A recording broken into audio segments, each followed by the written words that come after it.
Hello everyone, welcome to our YouTube channel पायशाळा.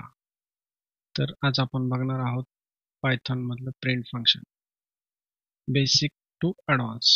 Okay, so let's begin. तर print function कशासाठी use होतं?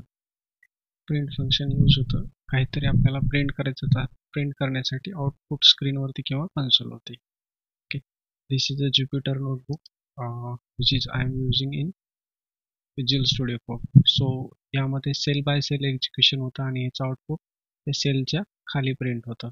इथं कन्सोलचा काही विषय येत नाही. ओके, ज्यावेळेस तुम्ही एखाद्या कमांड प्रॉम्प्टवरती CMD वरती रन करता त्यावेळेस तुमचं आउटपुट कन्सोलवरती प्रिंट होतं असं म्हणू शकता. जर तुम्ही बिगिनर असाल तर तुम्हाला फक्त एवढंच नॉलेज महत्त्वाचं आहे. जर ॲडव्हान्स लेवल तुम्हाला माहिती पाहिजे असेल तर आपण आता पुढच्या गोष्टी शिकणार आहोत. बिफोर दॅट प्रिंट स्टेटमेंट आपण काय बघितलं, आता बघूया त्याचा यूज. तर हे बघा, दुसऱ्या प्रोग्रॅमिंग लँग्वेजमध्ये आपल्याला जर काही प्रिंट करायचं असेल तर त्यासाठी खूप सारा कोड लिहावा लागतो. But in Python it is very simple. We have to just write one single line print. Okay, this is the example.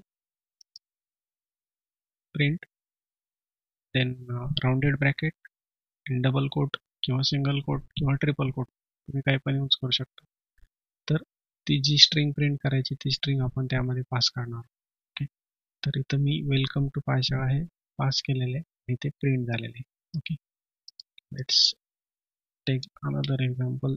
सगळ्यात फेमस एक्झाम्पल आहे ते, जे की एव्हरी प्रोग्रॅमर ज्यावेळेस प्रोग्रॅमिंग स्टार्ट करतो ते प्रिंट करतो. काय? ओके, तुम्हाला कळलंच असेल, hello world. Okay, let's run. Okay, हे झालं प्रिंट स्टेटमेंट. ओके, आता याच्यामध्ये काही अजून गोष्टी आहेत त्या तुम्हाला माहिती पाहिजेत ॲज अ ॲडव्हान्स. जे जर तुम्ही प्रोग्रॅमर असाल तर ह्या गोष्टी तुम्हाला माहिती असतील, किंवा इंटरव्ह्यू देताल तर त्यावेळेस तुम्हाला ह्या गोष्टी विचारतील तर त्या तुम्हाला आल्या पाहिजेत. तर ॲक्च्युअल पायथॉन प्रिंट फंक्शनचा सिंटॅक्स असा आहे: प्रिंट स्टार ऑब्जेक्ट म्हणजे variable number of argument, then comma, then separator, end, file, flush. हे चार आहेत ते कीवर्ड आर्ग्युमेंट आणि हे स्टार ऑब्जेक्ट्स आहे. ऑब्जेक्ट्स म्हणजे everything in Python is an object. Python is a procedure oriented programming language आहे, object oriented programming language. Line by line execution पण होतं आणि आपलं ऑब्जेक्ट ओरिएंटेडच्या कन्सेप्ट पण पायथॉनमध्ये एक्झिक्यूट होतात. तर स्टार ऑब्जेक्ट म्हणजे व्हेरिएबल नंबर, एकापेक्षा जास्त आपण आर्ग्युमेंट पास करू शकतो. ओके, आणि हे जे आहेत चार ते आहेत कीवर्ड्स आर्ग्युमेंट. यांची एक बाय डिफॉल्ट व्हॅल्यू सेट केलेली आहे. जर युजरला वाटत असेल तर युजर चेंज करू शकतात. ओके, तर हे डिफॉल्ट आर्ग्युमेंट काय आहे ते आपण डिटेलमध्ये बघूया. या दोन गोष्टी तुम्हाला समजल्या असतील तर व्हिडिओला लाईक करा. ओके, तर नेक्स्ट काय आहे बघा, डिफॉल्ट आर्ग्युमेंट कोणते आहेत ते बघूया आपण. फर्स्ट आहे sep. Sep is nothing but separator between two object. By default it is having space. हे एक सेपरेटर आहे. तुमच्या दोन ऑब्जेक्टमध्ये काय तुम्हाला कशाने त्याला डिफरन्शिएट करायचं आहे, त्यांच्यामध्ये काय डिफरन्स ठेवायचा आहे, ते कशाने सेपरेट करायचे त्यासाठी आपण सेपरेटर यूज करतो. बाय डिफॉल्ट स्पेस असतो. ओके, त्यानंतर एंड हा असतो स्लॅश एन. म्हणजे ज्यावेळेस आपण प्रिंट करतो शेवटचा जो ऑब्जेक्ट आहे त्याचा एंड कशाने करायचा आहे तर त्यासाठी स्लॅश एन हे बाय डिफॉल्ट असतं.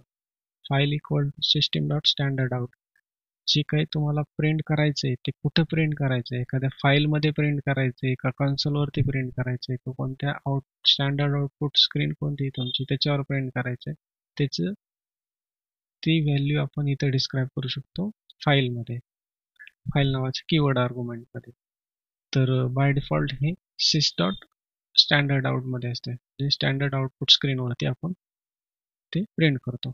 फ्लश इक्वल टू फॉल्स व फॉर फ्लश. हां, तर फ्लश इक्वल टू फॉल्स हे काय आहे, तर ज्यावेळेस आपला प्रोग्राम रन होतो आपल्याला प्रिंट करायचं आहे, ते सर्व झाल्यानंतर एकदा प्रिंट करायचं आहे का एकदम म्हणजे program while running the program ते प्रिंट करायचे. ओके, ही गोष्ट थोडी समजणं अवघड आहे. मी प्रॅक्टिकली तुम्हाला दाखवेल त्यावेळेस तुम्हाला अंडरस्टँड होईल. आत्तापुरतं एवढं लक्षात ठेवा की बफर इक्वल टू फ्लश करण्यासाठी आपण जेव्हा प्रोग्राम एंड होतो त्यावेळेस ती गोष्ट राईट करायची आहे किंवा एक्झिक्युशन चालू आहे त्यावेळेस राईट करायचे. ओके, आपण ह्या चारही डिफॉल्ट आर्ग्युमेंटचे एक एक एक्झाम्पल बघू जेणेकरून तुम्हाला लक्षात येईल. First, star object. जसे मी म्हणलो, one or more item we can print using star objects. Okay, तर आपण आधी बघितलं होतं सिंगल आर्ग्युमेंट पास केलं तर इथं बघा एकापेक्षा जास्त आहे. हॅलो एक आर्ग्युमेंट आहे, हा एक ऑब्जेक्ट आहे, दुसरा एक ऑब्जेक्ट, वर्ल्ड एक ऑब्जेक्ट आहे, 1 2 3 एक ऑब्जेक्ट आहे, देन 10.5 एक हा एक ऑब्जेक्ट आहे. ओके, तर हे जर प्रिंट केलं तर हे सगळं प्रिंट होतं आहे हॅलो वर्ल्ड 1 2 3 10.5. तर यामध्ये आपण स्पेस दिलाय का नाही. स्क्रीन थोडी साईज मोठी करतो म्हणजे तुम्हाला दिसेल. हां, तर बाय डिफॉल्ट स्पेस आला आहे. आता बघा सेपरेटर यूज करू आपण त्यामध्ये. ॲज आय ऑलरेडी टोल्ड सेपरेटरचा यूज काय आहे तर दोन ऑब्जेक्टला सेपरेट करण्यासाठी बाय डिफॉल्ट काय असतं, स्पेस असतं. ओके, तर विदाउट सेपरेटर एकदा रन करून दाखवतो म्हणजे तुम्हाला लक्षात येईल. Okay, Python is a fun. Okay, आता याच्यामध्ये बाय डिफॉल्ट स्पेस आहे. जर मला स्पेसच्या जागेवर हायफन टाकायचं आहे तर मी काय करेन, separator equal to hyphen add केला किंवा मला स्टार टाकायचं पुढे. आता स्टार टाकू, आलं स्टार.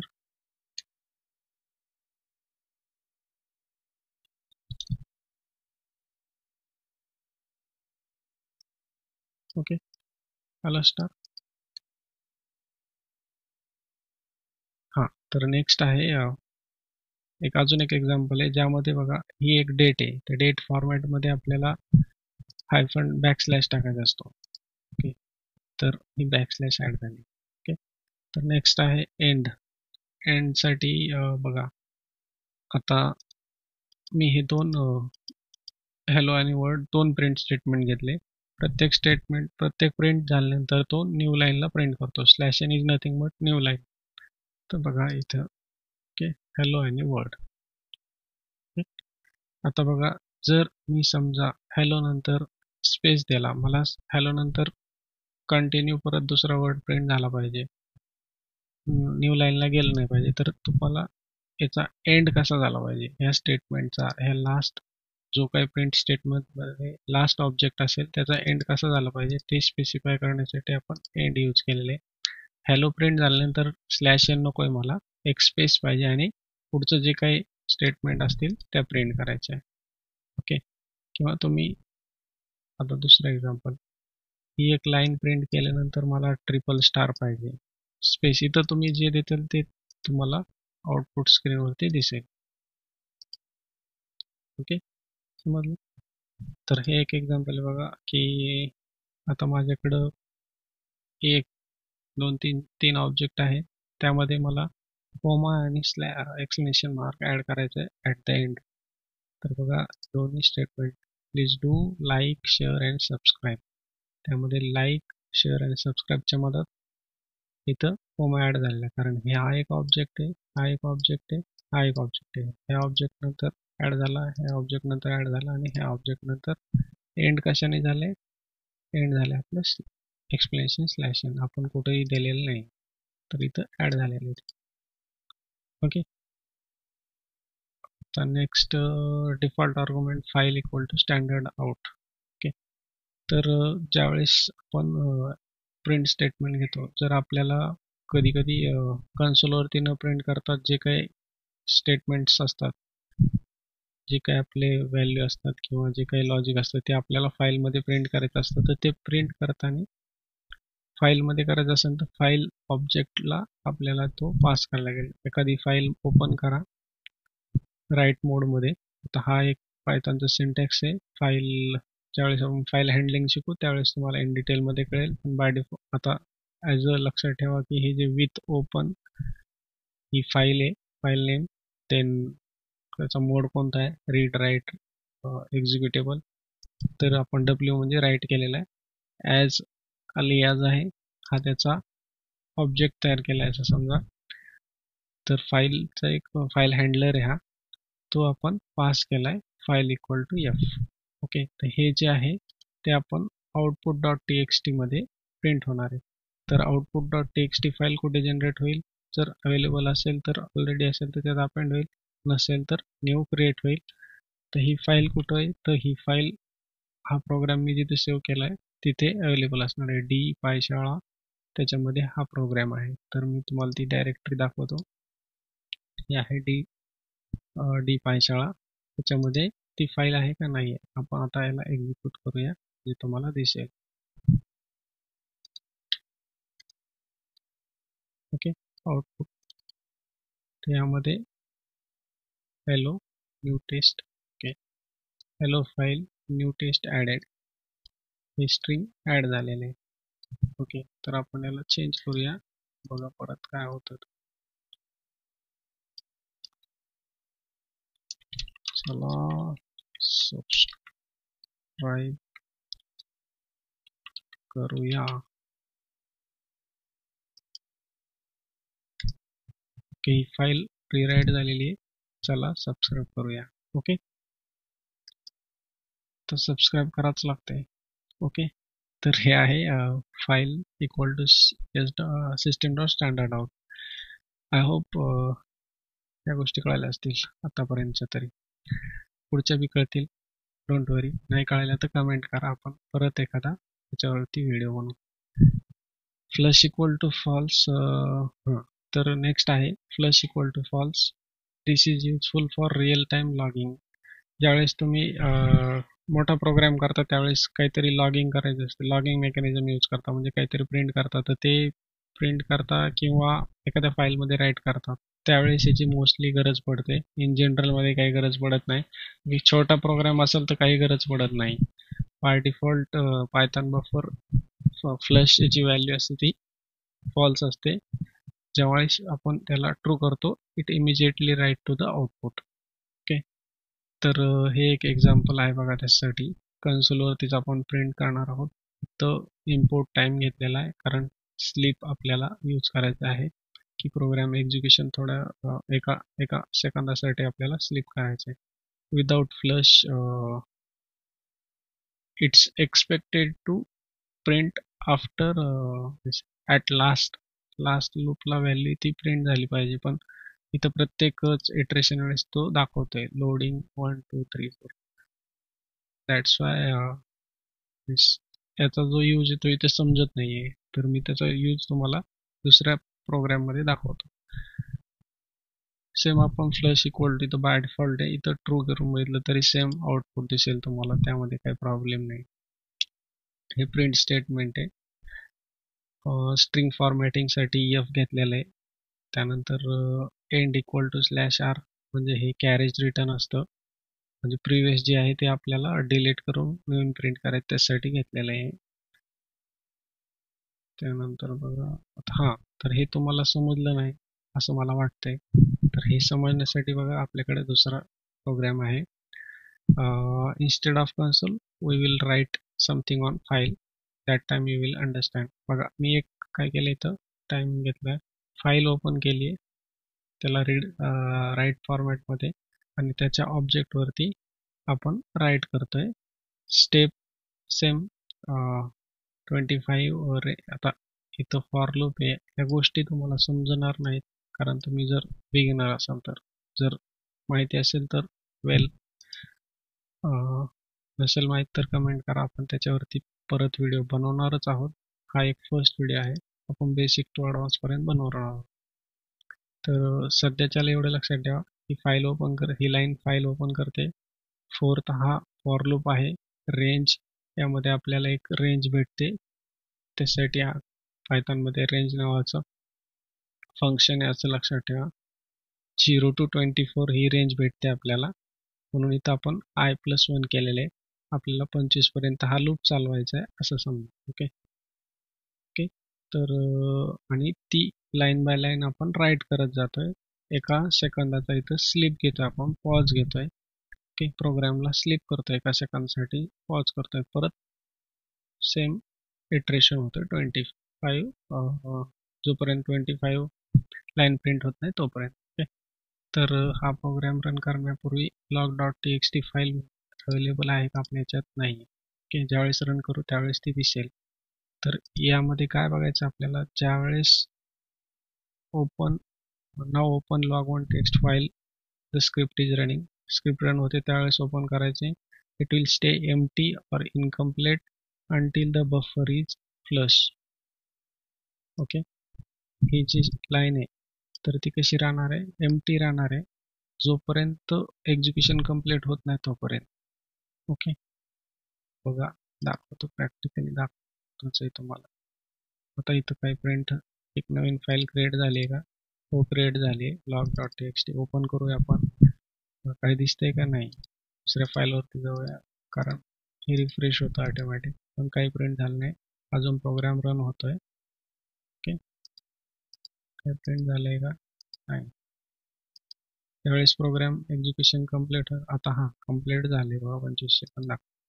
आता आपण क्लिक केल्यानंतर फाईल रिलोड करा म्हणते. ओके, हां, तर बघा प्रिंट झालं. तर केव्हा प्रिंट झालं? ज्यावेळेस सगळा प्रोग्राम एक्झिक्यूट झाला त्यावेळेस प्रिंट झालं. ओके, प्रिंट झालं इन द सेन्स राईट झालं. फ्लश ही फाईल रायटिंगचीच मेथड असल्यामुळे आपण ती यामध्ये यूज करणार. आता इथं प्रिंट स्टेटमेंट नाही. बरेच जण असं क्वेश्चन करतील की सर प्रिंट स्टेटमेंट कुठे आहे? प्रिंट स्टेटमेंट नाही आहे. तर आपण राईट करतोय फाईल ऑब्जेक्टनी, आणि फाईल ऑब्जेक्टचीच फ्लश नावाची मेथड आहे तीच आपण तिथे यूज करणार आहोत. आता बघा, आता बाय डिफॉल्ट फॉल्स असते. आता फ्लश इक्वल टू ट्रू म्हणजे आपण त्याला एनेबल करतोय फोर्सफुली की फाईलमध्ये राईट करा. Okay, log.txt will update line by line every second. Okay, तर फाईल आहे का? परत एकदा चेक करा. log.txt आहे का? नाही आहे. त्याला प्रिंट करून बघूया. रन केला, log.txt अवेलेबल होईल, झाली. तर त्याला ओपन केली तर बघा, ओपन करूच तर एवढं प्रिंट झालं. तर आता दुसऱ्या फाईलला जातो, परत रिलोड करा म्हणते, म्हणजे इमिजिएटली ते राईट करते. ओके, आय होप तुम्हाला समजला असेल code. 22. Okay, step 25 of 25 print झाला.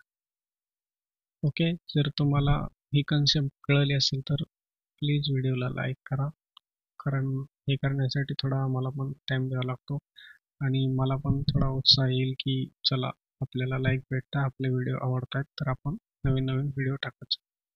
तर आता बघा next, when to use flush equal to true. आपल्याला हे केव्हा यूज करावं लागतं? मोस्टली लॉग इन मेकॅनिझमची तर यूज करता तुम्ही, रिअल टाईम अपडेट करायचं असतं त्यावेळेस ते हे यूज करता, किंवा बफर जे काही तुमचं आउटपुट स्क्रीनवरचं आहे ते कुठेतरी राईट करताय, त्याच्यामध्ये काही डिले नाही आला पाहिजे, इमिजिएटली प्रिंट झालं पाहिजे टर्मिनलवरचं किंवा टर्मिनलवरती, तर ते त्यावेळेस आपण यूज करतो. डिबगिंग करतो स्क्रिप्ट, काही काही टायमाला फ्रीजन होतात, म्हणजे खूप सारं मेमरी असल्यामुळे पॉज घेतात स्क्रिप्ट, त्यावेळेस यूज करू शकता. किंवा आता बघा इथं स्पिनर किंवा progress bar, live progress bar दाखवायचा असतो. आपण जसं की एखादं सॉफ्टवेअर इन्स्टॉल करतो त्यावेळेस प्रोग्रेस बार येतो, इतकं इन्स्टॉल झालं, इतकं इन्स्टॉल झालं, किंवा डाउनलोड करतो एखादी फाईल तर त्याचा प्रोग्रेस बार असतो. तर तो प्रोग्रेस बार दाखवण्यासाठी सुद्धा याचा यूज करतात. हा एक सिम्पल एक्झाम्पल आहे, ते दाखवतो तुम्हाला. बघा, हा प्रोग्रेस बार. ओके, तर हा प्रोग्राम थोडा मोठा आहे, एक्सप्लेन करायला गेलो तर वेळ लागेल, आपला टाईम जाईल. त्यामुळे तुम्ही आपण याला, जर तुम्हाला समजून घ्यायचं असेल तर कमेंट करा, याच्यासाठी एक सेपरेट व्हिडिओ बनवू आपण. अजून एक स्पिनर बघा, त्याचा एक प्रोग्राम आहे. हे जे स्पिनर आहे ते असं स्पिनर दिसते. I hope most of the people already saw this in Linux operating system. ज्यावेळेस तिथं काहीतरी लोड होतं कन्सोलवरती त्यावेळेस असा स्पिनर दिसतो आपल्याला.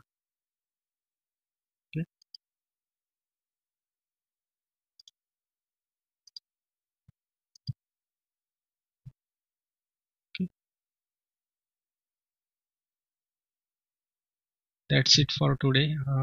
व्हिडिओ आवडला तर लाईक करा, शेअर करा, आणि ही आहे तुमच्यासाठी exercise. Try to write program for these questions. Okay, thank you for watching. भेटूया पुढच्या व्हिडिओमध्ये लवकरच.